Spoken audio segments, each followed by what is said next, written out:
Welcome to Penrose Learning, where we make understanding easy. You start inside Power BI Desktop. Open your report and choose Home, then transform data to launch Power Query Editor. You must pick the correct table and column because subsequent steps operate on the selected query. Once you see the table, filter or locate the specific row value you want removed.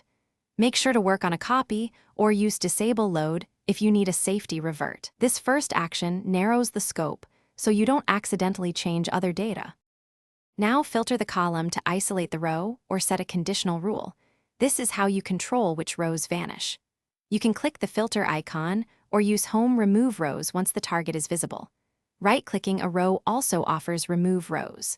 For multiple or dynamic criteria, choose Remove Rows with conditions and define the logical test. Once done, verify the preview to ensure only intended rows are gone before you apply changes to the model. Finish by clicking Close and Apply so Power BI commits the removal to the model and visuals update.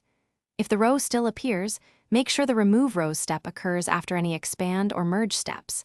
Step order matters. Also check for duplicate source queries or relationships that reintroduce data. You can open Advanced Editor to inspect M code and adjust the exact step. If needed, undo or disable the step, fix the logic, then reapply to resolve stubborn cases. Thanks for watching. If this was helpful, leave a like and consider subscribing. See you next time.